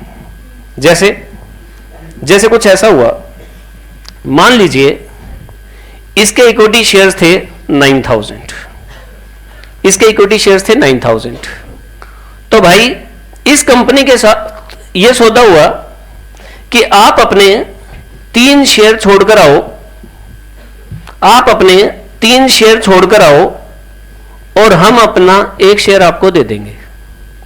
इस कंपनी के साथ यह सौदा हुआ कि आप अपने 3 शेयर छोड़कर आओ और हम अपना 1 शेयर दे देंगे, तो नंबर ऑफ शेयर्स कितने हो गए? 3000। ये होल नंबर में है ना, ये होल नंबर में है, ठीक है। अब मुझे कोई ऐसी बात बताओ, आप अपने 7 शेयर छोड़कर आओ, हम अपने 3 शेयर आपको देंगे, तो 9000 के बदले में कितने शेयर हुए? दोबारा 3857.14। अब 0.14 का सर्टिफिकेट फाड़ के कहां से दें उनको? बात समझ आ गई? ये आ गया फ्रैक्शन में। यहां तो 3000 शेयर्स होल नंबर में थे, लेकिन यहां किस में आ गए? फ्रैक्शन नंबर में। तो इसमें पता है क्या होता है, 3857 तो क्या दिए जाते हैं? इक्विटी शेयर, और 0.14 इंटू मार्केट वैल्यू क्या दी जाती है? कैश। हां जी, ठीक है जी। आज के दिन की वैल्यू वो हम परचेज कंसिडरेशन में पढ़ेंगे कि मार्केट वैल्यू क्यों दी जाती है, ठीक है। इस कंपनी के 1 शेयर की कीमत 0.14, 20 रुपए 1 शेयर की कीमत है, तो 0.14 की कितनी होगी उसके हिसाब से कैश में दे देंगे और बाकी इक्विटी शेयर में। लेकिन अभी तो आप ये समझो कि जब सौदेबाजी होती है तो स्वैप रेशियो डिसाइड होता है। स्वैप रेशियो किसे कहते हैं? इसे कहते हैं स्वैप रेशियो, 1:3। ये स्वैप रेशियो है, एक्सचेंज रेशियो बोलते हैं इसको। जब एक्सचेंज रेशियो डिसाइड होता है ना, तो एक्सचेंज रेशियो का रिजल्ट अगर होल नंबर में आता है तो ठीक है, लेकिन अगर फ्रैक्शन वैल्यू में आता है तो जो फ्रैक्शन वाला पार्ट है वो मजबूरी है, कैश में देना पड़ेगा।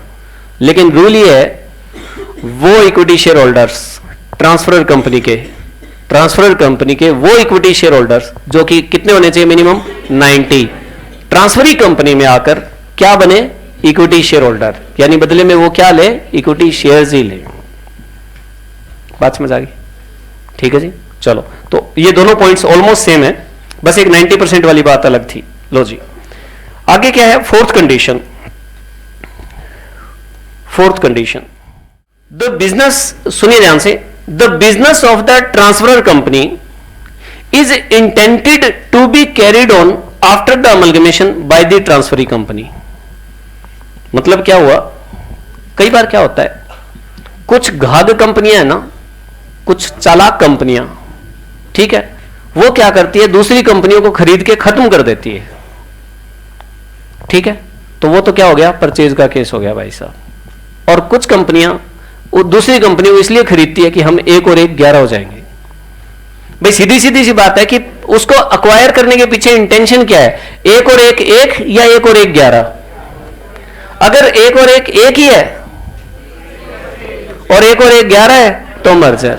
मतलब जो कंपनी, देखो ये कंपनी है, जो कंपनी बंद हो रही है और इस कंपनी की ये एसेट्स और लायबिलिटीज है, और ये भी एक कंपनी है, इसकी भी एसेट्स और लायबिलिटीज है, और ये पूरी की पूरी पूरा का पूरा बिजनेस यहां खरीद के और ये बड़ा बड़ा बन जाएगा भाई, बड़ा बिजनेस हो जाएगा, तो क्या है ये मर्जर, अदरवाइज क्या है परचेज। अब मैं आपको पढ़ाता हूं अकाउंटिंग स्टैंडर्ड, देखो जरा।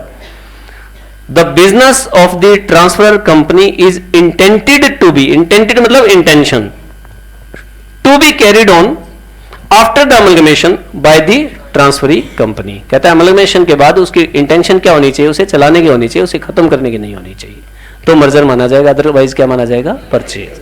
ठीक है जी।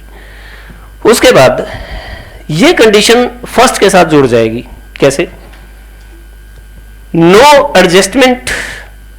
Adjustment is intended to be made to the book values of the assets and liabilities of the transfer company when they are incorporated in the financial statement of the transferee company। बस एक बार इतना ही, एक बार इतना ही। देखो भाई, fifth condition, इसके financial statement और इसके फाइनेंशियल स्टेटमेंट, ठीक है, जब इसके भी फाइनेंशियल स्टेटमेंट बन जाएंगे, एक्चुअली अमलगमेशन में हमारे क्वेश्चन में क्या आएगा, एक तो मैंने आपको परचेज कंसिडरेशन की बात बताई है, हमारे क्वेश्चन में क्या आएगा, ए लिमिटेड और बी लिमिटेड दोनों की बैलेंस शीट दी होगी, अलग अलग बैलेंस शीट दी होगी, ए की और बी की दोनों की बैलेंस शीट दी होगी, और यह बताया जाएगा कि ए ने बी को टेक ओवर कर लिया। तो ए ने बी को टेक ओवर कर लिया, तो जिंदा कौन सी कंपनी रही, ए, और मर कौन सी कंपनी गई, बी, या यूं समझो परचेज कौन सी कंपनी होगी, बी। ठीक है जी। बी कंपनी की जो बैलेंस शीट है ना, उससे डाटा लेकर हमें ए कंपनी की बैलेंस शीट में घुसाना पड़ेगा, हमें कंसोलिडेटेड बैलेंस शीट बनानी है। हमारे चैप्टर के अंदर क्या आएगा, consolidated combined balance sheet after amalgamation. Amalgamation के बाद एक ही बुक्स में कंसोलिडेटेड बैलेंस शीट बनानी है। इसका मतलब ए लिमिटेड की अपनी एसेट्स लायबिलिटीज तो होंगी ही होंगी, और बी लिमिटेड की भी अपनी एसेट्स और लायबिलिटीज होंगी। बात समझ आई आप लोगों को? ठीक है जी। इसका मतलब ये हो गया कि जो ट्रांसफर कंपनी है उसके फाइनेंशियल स्टेटमेंट ट्रांसफरी कंपनी के फाइनेंशियल स्टेटमेंट के साथ जब मर्ज होंगे, देखो, नो एडजस्टमेंट इज इंटेंटेड, कहता है, इसकी मैं बैलेंस शीट को ही ले लेता हूं। बैलेंस शीट में ये इसकी एसेट्स है बुक वैल्यूज, और इसकी एसेट्स भी है बुक वैल्यूज। आप एसेट्स का एग्जांपल भी ले लो बेशक, ये मशीन की बुक वैल्यू है और इसकी अपनी मशीन है, इसकी भी बुक वैल्यू है। तो बाद में ये वाली मशीन उठकर यहां आ जाएगी और बुक वैल्यू यही रहनी चाहिए। कहता है मर्जर तब माना जाएगा जब तुम सामने वाली कंपनी की एसेट्स और लायबिलिटीज बुक वैल्यू पर ही अपनी एसेट्स लायबिलिटीज में मर्ज करोगे, उसको चेंज नहीं करोगे कि मैं कंपनी हूं, यहां पर मैं टेक ओवर कर रहा हूं और आपकी कंपनी को मैंने टेक ओवर किया, तो आपकी मशीन चलती हुई आ रही है, ठीक है, और मेरी मशीन यहां बैठी है। तो आपकी मशीन आती है, हम कहां बैठे, तो मैंने कहा ऐसा है, पहले अपनी वैल्यू ठीक करो, मेरी जो मशीन है उसकी वैल्यू ठीक है, तुम्हारी वैल्यू ठीक करो, ये डेप्रीशिएशन इतना लगाओ, वो करो, ये करो, मार्केट वैल्यू देखो, फलान ढिमका, सब कुछ करके उसकी वैल्यू गिरा दी मैंने, और मैंने कहा अब यहां बैठ जाओ साइड के अंदर। तो कौन सा केस हुआ, परचेज का केस हुआ, मर्जर का थोड़ी हुआ। और एक दूसरा ये कि जब वो आ रही है, हम कहां बैठे, आइए, ये हमारी मशीन, आप यहां बैठिए साथ में, दो मशीनें। अब बताओ कौन सा केस हुआ, परचेज, मर्जर का केस। ठीक है। ट्रांसफरर कंपनी की कोई भी एसेट लायबिलिटीज जब हमारी बुक्स के अंदर आ रही है तो उसकी बुक वैल्यूज में हमें कोई चेंज नहीं करना, बिल्कुल भी उसी बुक वैल्यू पे दिखाना है। इतनी बात समझ आ गई क्या? ठीक है। लेकिन क्या है, हम लगाते हैं स्ट्रेट लाइन मेथड और वो लगाते हैं रिटर्न डाउन वैल्यू मेथड, और अब दोनों की मशीनें एक होने वाली है। हाँ जी सुनिए ध्यान से, कहने का मतलब ये है कि जो कंपनी बंद हो रही है उसकी एसेट्स और लायबिलिटीज की जो बैलेंस शीट के अंदर जो वैल्यूज है वो वैल्यू को आपने वैल्यू देनी है, उसकी रिस्पेक्ट करनी है आपने, उसमें कोई चेंज नहीं करना, उसको एज इट इज अपनी बैलेंस शीट के अंदर आदर सम्मान के साथ बिठाना है आपने, उसमें कोई चेंज नहीं करना। ये बात समझ आ गई आपको? देखो मैं बताता हूं इसमें, हाँ बताता हूं भाई। No adjustment is intended to be made to the book values of the assets and liabilities of the transfer company when they are incorporated in the financial statement of the transferee company। ये बात समझ आ गई? लेकिन एक condition है कि हम कौन सा लगाते हैं, SLM, और वो कौन लगाते हैं, WV। तो रिटर्न डाउन वैल्यू मेथड से वो डेप्रिसिएशन लगाते हैं और हम लगाते हैं स्ट्रेट लाइन, और आगे से हम कह रहे हैं ये सारी हमारी मशीनें हैं तो पॉलिसी यूनिफॉर्म करनी जरूरी है। ठीक है, फिर हम क्या करेंगे, एक को बेस लेकर दोनों को यूनिफॉर्म करेंगे और फिर मर्ज करेंगे हम। देखो क्या लिखा हुआ है, फॉर एग्जांपल देखो, except to ensure uniformity of the accounting policies, कहता है बस आपको यह इंश्योर करना है कि हमारी अकाउंटिंग पॉलिसीज सेम है। For example, if transfer companies following weighted average method for inventory valuation, the book value of the inventory of the transfer company will be revised by applying the FIFO method if the transferee company follows FIFO method for inventory valuation। अगर transferee company FIFO method लगा रही है और transfer company weighted average लगा रही है तो transfer company के स्टॉक को हम वेटेड एवरेज कौन सा, FIFO से वैल्यूट करके और उसके बाद मर्ज करेंगे। बात समझ आ गई? ये कह रहे हैं कि आपको जब आप देखो, अब मैं ये कह रहा था कि फर्स्ट पॉइंट और इसमें कोई चेंज नहीं है। देखो फर्स्ट पॉइंट क्या था, all the assets and liabilities become after amalgamation the assets and liabilities of the transfer company. उस कंपनी की सारी एसेट्स और लायबिलिटीज हमारी एसेट्स और लायबिलिटीज बन जाए, और किस पर, बुक वैल्यूज। पहला और 500 पॉइंट क्लियर हो गया ना? यानी फर्स्ट पॉइंट जब लिखते हैं हम, फिफ्थ पॉइंट ध्यान रहना चाहिए, आपकी सारी की सारी बी कंपनी की सारी एसेट्स और लायबिलिटीज हमारी एसेट्स और लायबिलिटीज बन जाएगी, लेकिन at book values. Subject to condition क्या है कि अकाउंटिंग पॉलिसी यूनिफॉर्म करने के लिए चेंज करना पड़े तो कर सकते हो। ठीक है, वो भी हमारे मेथड के अकॉर्डिंग उसको चेंज करेंगे और फिर हम मर्ज करेंगे। जब से परचेज करिए का क्या मतलब होता है? अरे वो तुरंत ही होता है ना, अरे वो अब के डेट का ही है, वो रेट्रोस्पेक्टिव कोई चीज ही नहीं है। हाँ प्रोस्पेक्टिव होगा बिल्कुल। पता है क्या है, वैसे तो खैर आपके यहां सिलेबस में नहीं है इंटर के अंदर, तो ये मतलब आपको क्या करना है, सुनो, आपको क्या करना है वो बताया जाएगा, वो एग्रीमेंट होगा कि यहां ए लिमिटेड की प्लांट एंड मशीनरी है और यहां बी लिमिटेड की प्लांट एंड मशीनरी है। तो इसकी प्लांट, अच्छा ये क्या लगाता है, स्ट्रेट लाइन मेथड, और ये क्या लगाता है, रिटर्न डाउन वैल्यू मेथड। इन दोनों की पॉलिसी से इसको स्ट्रेट लाइन मेथड में कन्वर्ट करके और फिर यहां पर मर्ज किया जाएगा और उसकी स्कीम बना ली जाएगी और आपको बता दी जाएगी। तो जैसा भी वो होगा वो बता दिया जाएगा कि आपको इतना चेंज करना है बस। इसमें वो आपको डेप्रिसिएशन के चक्कर में पड़ने की जरूरत नहीं है कि रेट्रोस्पेक्टिव अपने आप सोचना है या प्रोस्पेक्टिव, वो आपको बता देगा हमारा ये एग्रीमेंट हुआ है, बस ऐसे कर दो आप। ठीक है, चलो जी, हाँ जी, एक मिनट रुको आप। 5 कंडीशंस हैं, 5 कंडीशंस में से 2 कंडीशन तो ये हो गई कि ट्रांसफर कंपनी की ऑल एसेट्स और लायबिलिटी ट्रांसफरी कंपनी की बन जाएगी at book value, subject to condition uniformity of accounting policies. Second और थर्ड कंडीशन एक जैसी है कि ट्रांसफरर कंपनी के एटलीस्ट 90% इक्विटी शेयर होल्डर्स हमारे भी क्या बन जाएं, इक्विटी शेयर होल्डर्स, और वो परचेज कंसिडरेशन के बदले में क्या ले, इक्विटी शेयर्स। यार कमाल है, उसके इक्विटी शेयर होल्डर जब हमारे इक्विटी शेयर होल्डर बनेंगे तो हमारे इक्विटी शेयर होल्डर तो तभी बनेंगे ना जब इक्विटी शेयर लेंगे। तो सेकंड कंडीशन के अंदर थर्ड बता दी गई है, बस फैशन है। क्या है, फैशन। हाँ चलो आगे देखो, फोर्थ कहता है भाईचारा मेंटेन करने की कंडीशन है। भाईचारा खत्म नहीं होना चाहिए, मिटाना नहीं है सामने वाली कंपनी को, उसका धंधा अपने धंधे के अंदर मर्ज करके धंधे को बड़ा करना है, ये इंटेंशन होनी चाहिए, उसे बंद करने की इंटेंशन नहीं होनी चाहिए। बात समझ आ गई भाई? ज्यादा तो नहीं, मैं कहूंगा कि 90% चांस होते हैं कि ये क्वेश्चन थ्योरी का एग्जाम में आता ही आता है, 90%, ज्यादा नहीं बोल रहा मैं। हाँ 90% केसेस के अंदर ये थ्योरी का क्वेश्चन एग्जाम के अंदर आता है। हाँ एटलीस्ट 90%। ठीक, हाँ हाँ जी, हाँ बिल्कुल, ना ना वास्तव में ऐसा ही है। एक्चुअली क्या होता है, अमलगमेशन का प्रैक्टिकल क्वेश्चन अमलगमेशन के नाम से आएगा, और अकाउंट ये थ्योरी आएगी अकाउंटिंग स्टैंडर्ड के नाम से, ठीक है ना। और ये तीनों शब्द भी काफी इंपॉर्टेंट है, अमलगमेशन, अब्जॉर्प्शन और एक्सटर्नल रिकंस्ट्रक्शन। चलो जी, हाँ अब बोलो आप क्या कर रहे थे। सर जैसे इस एग्जांपल में लिखा हुआ है कि जो ट्रांसफर कंपनी है, हाँ, वो वेटेड एवरेज यूज करती है और जो ट्रांसफर है वो फीफो यूज करती है। तो इन्होंने लास्ट में कहा कि फीफो को अप्लाई करके उसको स्टॉक को इवैल्यूएट करना है। तो सर इसमें तो यही होगा कि जो ट्रांसफरी कंपनी है उसकी पॉलिसीज को मतलब वो प्रेफरेंस देके उसकी पॉलिसीज के हिसाब से ट्रांसफर कंपनी को वैल्यूएशन। हाँ हाँ बिल्कुल। फिर तो सर ये पॉइंट लिखने की कोई मतलब ही नहीं होगा कि जो बुक वैल्यूज है उस पर बस ये लिख देते हैं कि जो मतलब ट्रांसफरी कंपनी है उसकी पॉलिसी के हिसाब से उनकी वैल्यूज को चेंज करके अपनी एसेट और लायबिलिटीज में दिखा दो। लेकिन वो जो वैल्यू की गई है उसकी, उसने वैक लगाया होगा, उसको रीवैल्यू किया जाएगा फीफो के हिसाब से और फिर दिखाएंगे, बस यही बात है। हाँ तो सर नहीं, इन्होंने कहा ना कि बुक वैल्यू पे दिखाना है एसेट और लायबिलिटीज को।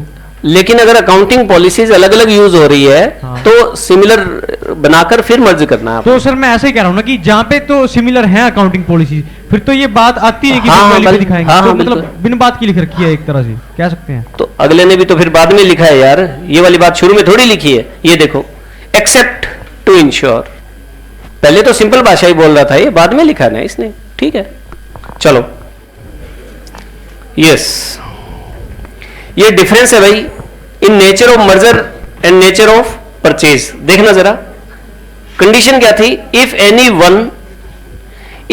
वन और more of the above conditions are not satisfied in the amalgamation, such amalgamation is called amalgamation in nature of purchase। Otherwise क्या माना जाएगा, मर्जर। और इनमें से एक या एक से ज्यादा कंडीशंस फेल हो जाती है तो क्या माना जाएगा, परचेज। यानी 5 की 5 कंडीशंस एप्लीकेबल होनी जरूरी है तब वो मर्जर माना जाएगा। तो ठीक है जी, हमने ये पढ़ा अभी तक कि भाई अमलगमेशन होता क्या है। मार्केट में कंपटीशन खत्म करने के लिए या अपना विस्तार करने के लिए, भाई बराबर के दो लोग मिलकर के हम इकोनॉमीज के अंदर ये कर देंगे वो कर देंगे और कंपटीशन को खत्म कर देंगे, इस पर्पज के लिए क्या किया जाता है, अमलगमेशन किया जाता है। अमलगमेशन के अंदर जो टर्मिनोलॉजी यूज होती है उसके अंदर एक तो क्या है अमलगमेशन, एक क्या है अब्जॉर्प्शन और एक क्या है एक्सटर्नल रिकंस्ट्रक्शन, उसके बारे में हमने पढ़ा। तो इसके अंदर 2 तरह की कंपनियां काम करती है, एक ट्रांसफरर कंपनी और एक ट्रांसफ्री कंपनी। ठीक है जी, हमारे चैप्टर में क्या होगा, हमें ट्रांसफरी कंपनी की बुक्स में और ट्रांसफरर कंपनी की बुक्स में अकाउंट्स बनाने के लिए बोला जाएगा। ट्रांसफरर कंपनी की बुक्स में अकाउंट्स बनाने बड़े आसान है क्योंकि पार्टनरशिप डिसोल्यूशन जैसा ही है, लेकिन हमेशा की तरह मैं ये मान के नहीं चलूंगा कि तुमने डिसोल्यूशन कर रखा है, ठीक है, वरना मैं मारा जाऊंगा फिर। उसके बाद हाँ मुझे लिक्विडेट होना पड़ेगा फिर। उसके बाद आगे क्या है वो करवा चौथ का व्रत था, राजस्थान में है, कोई 3-4 लाइनें इस तरह की बोली गई है। तो करवा चौथ का व्रत था, एक हास्य कवि हुए सुरेंद्र शर्मा, मतलब वो वहां के हैं, ठीक है, बहुत जबरदस्त कवि हुए। तो उन्होंने ये कहा कि बोला एक लुगाई आपका आदमी से यूं बोली, ए जी मैं करवा चौथ को व्रत तोड़ना चाहूं, मन्ने के करनो पड़ेगो। तो मैं बोलियो भगवान तन्ने किमें को नहीं करनो पड़ेगो, बस मन्ने मरनो पड़ेगो। तो इसके अंदर भाई साहब, इसके अंदर तो मेरे को जाना पड़ेगा फिर, और कोई इलाज नहीं है। देखो भाई, ये थ्योरी का क्वेश्चन आपको आसानी से अब समझ आ जाएगा। Amalgamation in nature of merger और इन नेचर ऑफ परचेज में क्या डिफरेंस है। ठीक है जी, सुनो एक सेकेंड, थोड़ी सी टर्मिनोलॉजी में है प्रॉब्लम, कहीं आप उलझ ना जाओ, तो मैं मोटी मोटी बात बता देता हूं। आप सब लोग यस बोलते जाना जो बात समझ आती रहे, और इसके बाद थोड़ा सा परचेज कंसिडरेशन के बारे में और बात करूंगा। उसके बाद हम इस टॉपिक को आज बंद कर देंगे, आज ज्यादा भारी करके नहीं बेचूंगा तुम्हें, ठीक है।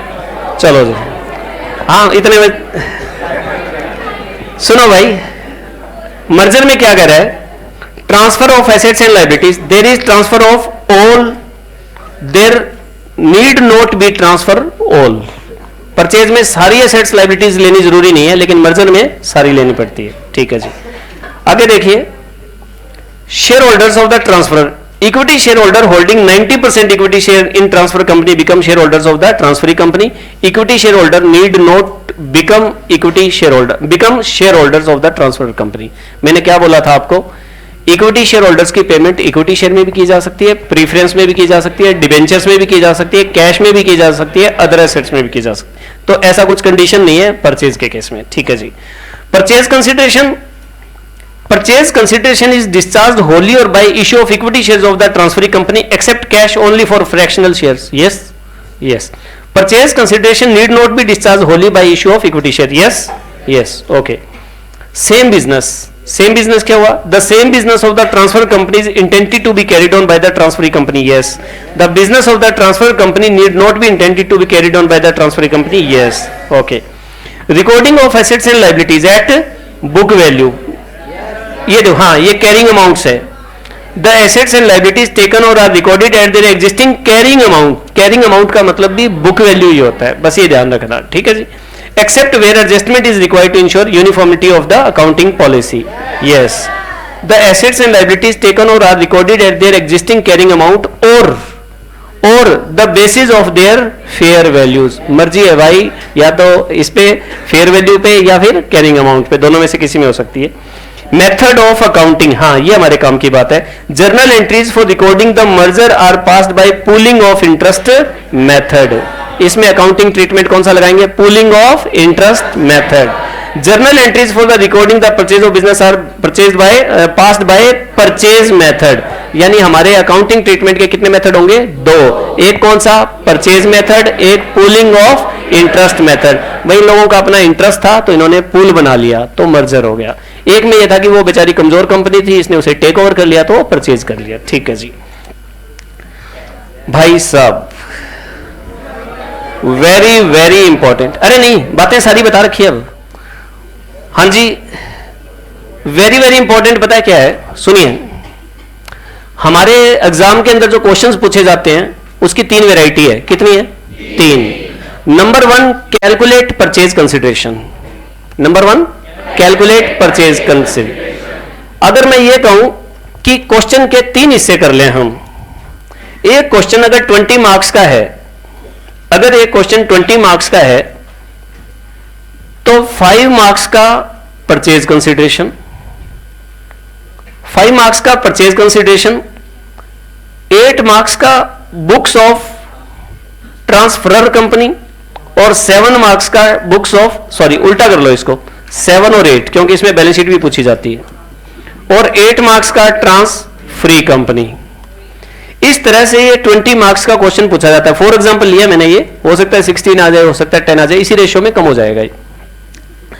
हमारे एग्जाम में एक सबसे पहले पीसी कैलकुलेट किया जाता है, फिर ट्रांसफरर कंपनी की बुक्स को क्लोज किया जाता है, और फिर ट्रांसफरी कंपनी की बुक्स को ओपन किया जाता है, और फिर इसकी बुक्स में बनाई जाती है consolidated balance sheet, balance sheet after amalgamation. ये अकाउंटिंग ट्रीटमेंट, और इस अकाउंटिंग ट्रीटमेंट में परचेज कंसिडरेशन का 100% रोल होता है। कितना? 100% रोल। और 90% बच्चे ये पीसी गलत करके आते हैं। बात समझ आई आपको? ट्रांसफरर कंपनी की बुक्स में और ट्रांसफरी कंपनी की बुक्स में परचेज कंसिडरेशन का मेजर रोल है सारे के अंदर। स्टेप मार्किंग का कोई चक्कर नहीं रह जाता फिर कि स्टेप मार्किंग, देखो कहां करोगे स्टेप मार्किंग, सारी की सारी अकाउंटिंग परचेज कंसिडरेशन के ऊपर टिकी हुई है, और 90% बच्चे जो है ना परचेज कंसिडरेशन गलत करके आते हैं। उस पॉइंट ऑफ व्यू से बड़ा इंपॉर्टेंट है ये, ठीक है। हम इसको बड़ा सिंप्लीफाई करके पढ़ेंगे, और हमारा क्लास के अंदर सबसे ज्यादा टाइम जो है वो इसी के ऊपर जाएगा। हमने इसको फोकस किया हुआ है। ज्यादातर फोकस बच्चे किसको करते हैं? अकाउंटिंग एंट्रीज को करते हैं, और इसको फोकस नहीं करते। लेकिन मैंने इसका सामान अलग से इकट्ठा किया हुआ है, परचेज कंसिडरेशन। चाहे दुनिया में किसी भी तरह का पीसी आ जाए, बेशक हम करेंगे इसको, ठीक है ना। सुनो भाई, for the purpose of accounting of amalgamation we are essentially guided by accounting standard 14 accounting for amalgamation para 3g of AS 14 defines the term purchase consideration as the purchase consideration किसे कहते हैं? aggregate of the shares and other securities issued and the payment यानी cash made in the form of cash or other assets by the transferee company to the shareholders यानी preference shareholders and equity shareholders of the transferor company। देखो aggregate of the shares and other securities, मतलब debentures वगैरह भी, and the payment made in form of cash और other assets by the transferee company to the share holders of the transferor company. इसका मतलब ये हो गया, परचेज कंसिडरेशन में हम प्रीफरेंस शेयर होल्डर्स को और इक्विटी शेयर होल्डर्स को, जो preference share, equity shares, debentures, cash और other, preference share, equity shares, debentures, cash और अदर, ये सारा क्लब करके जो आता है उसे क्या बोलते हैं? पीसी। ध्यान रखनी है बात, इधर कौन बैठे हैं ना, इधर ये थे प्रीफरेंस, तो ये थे इक्विटी, इधर डिवेंचर होल्डर कौन बैठे हैं? Debenture holder. कौन बैठे हैं? Debenture holder. और डिवेंचर होल्डर को हमने इक्विटी शेयर देकर निपटा दिया भाई साहब। अब बताओ इसको पीसी में शामिल करेंगे कि नहीं करेंगे? डिवेंचर होल्डर को मालिक बना दिया।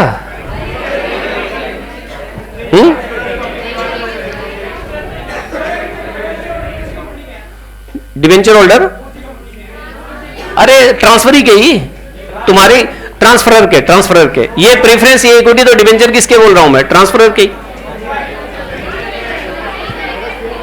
ए कंपनी, बी कंपनी के preference share holder, equity share holder और डिवेंचर्स। तो पीसी में प्रीफरेंस शेयर होल्डर्स को देंगे वो, इक्विटी शेयर होल्डर्स को देंगे वो, और डिवेंचर्स को जो इक्विटी शेयर देंगे वो नहीं शामिल करना, इन दोनों को शामिल करना है। इनको जो मर्जी पे कर दो भाई साहब, आप प्रीफरेंस शेयर दे दो, इक्विटी शेयर दे दो, डिवेंचर दे दो, कैश दे दो, अदर सिक्योरिटी दे दो, धक्के दे दो, 6 बज गए, ठीक है। तो सब कुछ टोटल करेंगे, ओए नीचे रख इसको सब कुछ टोटल करेंगे हम। बात समझ आ गई? चलो उसने बैग उठा लिया, मैं चला जाता हूं, आज फिर बेइज्जती होगी कि धक्के देके बेचेंगे। लो जी, तो भाई साहब in simple words, नहीं please, in simple words, it is the price payable by the transferee company to the transferor company for taking over the business of the transferor company. The important point to be noted here is the amount paid towards the equity shareholders and preference shareholder is only considered as part of purchase consideration as per the definition under accounting standard 14. Hence, it should be noted that purchase consideration does not include the sum which the transferee company will directly pay to the debenture holders or creditors of the transferor company. इधर कौन थे? Debenture holder, और इधर कौन थे? Creditors. कौन थे? Creditors. तो आप डिवेंचर होल्डर को क्या पे करते हैं, क्रेडिटर्स को क्या पे करते हैं, ये मैटर नहीं करता, ठीक है जी।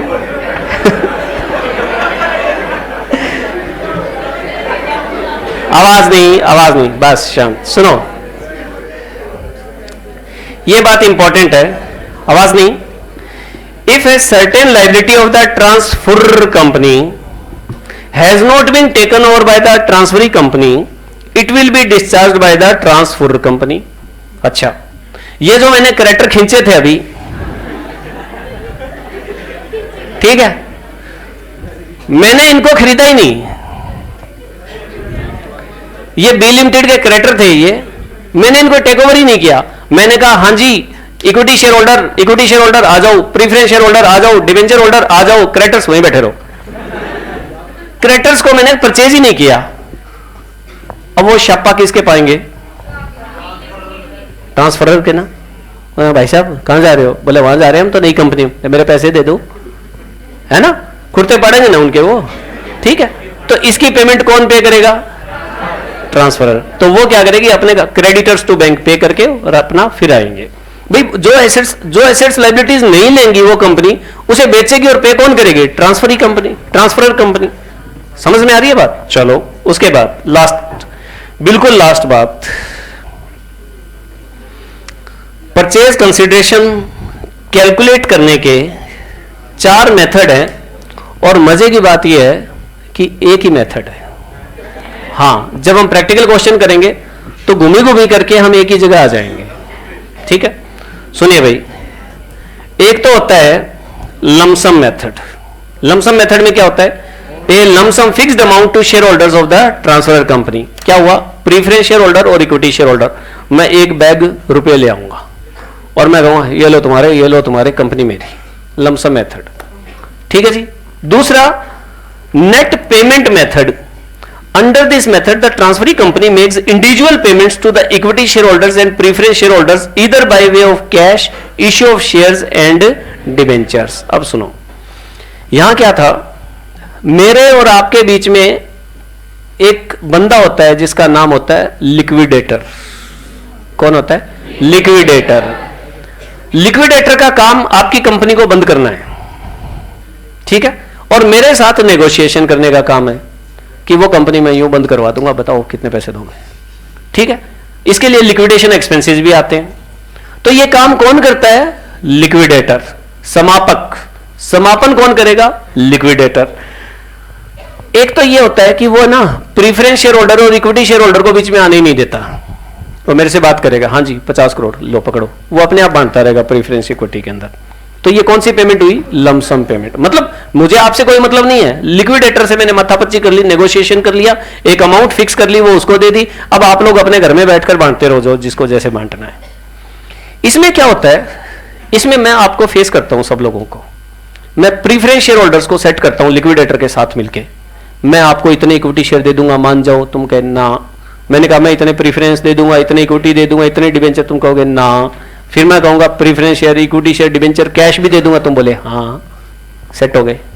चलो कॉपी पेस्ट, ना ना हाँ, ठीक है। मतलब मैं इक्विटी शेयर होल्डर्स और प्रीफरेंस शेयर होल्डर्स को सेटल करूंगा कि तेरे को मैं इतने के प्रीफरेंस शेयर दे दूंगा, इतने के इक्विटी शेयर दे दूंगा, इतने के डिबेंचर दे दूंगा, इतने के कैश दे दूंगा। और उस मेथड से जो अमाउंट टोटल बनती है, उस मेथड को बोलते हैं नेट पेमेंट मेथड। यानी मैंने इसको पेमेंट के रूप में इतने प्रीफरेंस दिए, इतने इक्विटी दिए, इतना कैश दिया, इतने के डिबेंचर्स दिए।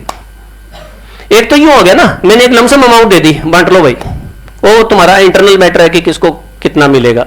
एक मैंने खुद चल के प्रीफरेंस को preference, equity, cash, debentures, other ये चीजें दी, इनको भी ऐसा ही कुछ दिया। इसे हम क्या बोलते हैं? Net payment method. Lump sum method के हिसाब से परचेज कंसिडरेशन हमेशा दिया होगा, बताया होगा कि इतने में सौदा हो गया, बात खत्म। आप हमने पैसे वैसे जो भी देने हैं देके फ्री करो। नेट पेमेंट में बिल्कुल खिंचाई की हुई मिलेगी। प्रीफरेंस शेयर होल्डर को ये दिया, ये दिया, ये दिया, हमने कहा अच्छा ये दिया, ये दिया, ये दिया, टोटल ये। इक्विटी को ये दिया, ये दिया, ये दिया और वो भी दिया। चलो जी, ये 4 ही हो गए, 4 इसके हो गए, 3 हो गए, टोटल ये परचेज कंसिडरेशन इतना। वो हमें कैलकुलेट करना पड़ता है फिर कि किसको कितना क्या कुछ दिया गया। ठीक है जी। Net asset method. Net asset method में क्या होता है भाई, यहां तो मार्केट के हिसाब से सौदा हो गया। नेट एसेट में हम क्या करते हैं, हम ये कहते हैं भाई देखो ऐसा है, प्रीफरेंस इक्विटी बैठे रहो आराम से, तुम्हारी बैलेंस शीट दिखाओ। तो बैलेंस शीट के अंदर मैंने कहा तुम्हारी ये एसेट्स इतने में ले लूंगा। मतलब मैंने क्या किया, एसेट्स टेक ओवर कर ली, एसेट्स की एग्रीड वैल्यूज ये आ गई जी 50 लाख, और मैंने लाइबिलिटीज की भी एग्रीड वैल्यूज ये आ गई 20 लाख। और मैंने कहा हाँ भाई ये हो गया सौदा, परचेज कंसिडरेशन। इसे हम क्या बोलते हैं, नेट एसेट मेथड।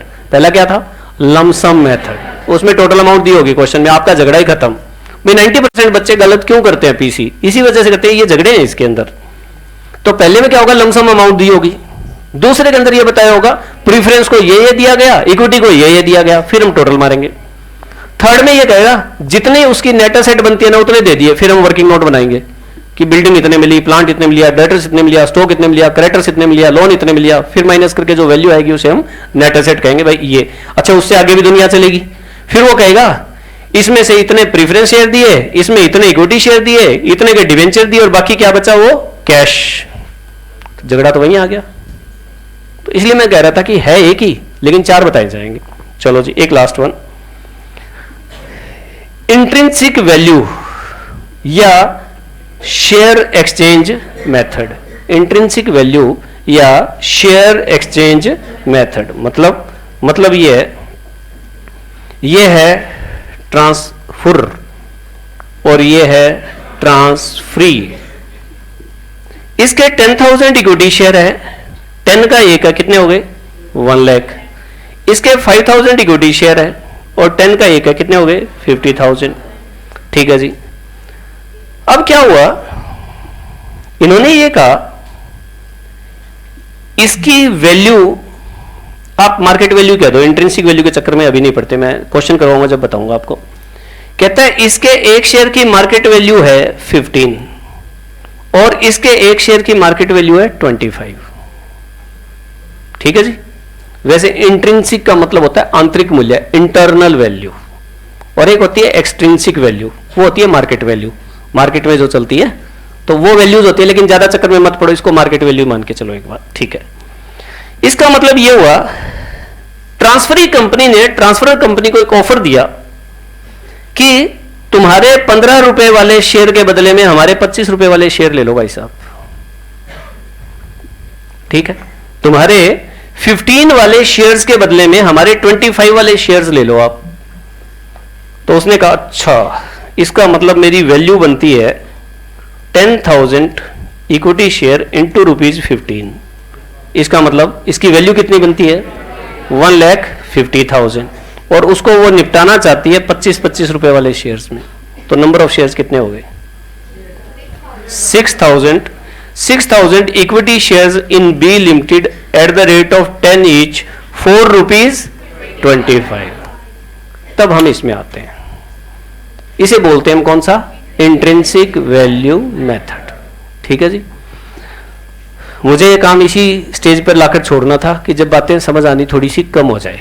इस पॉइंट से पहले थोड़ी बातें ठीक से समझ आ रही थी, अब उलझन पुलझन शुरू हो गई है, और यही उलझाकर मैंने छोड़ना था आपको। आप अपने स्टडी मटेरियल से, नेट से डाउनलोड करके कहीं से ये सारी चीजें पढ़ लेना, बस यही होमवर्क है। Tata, bye bye, good night.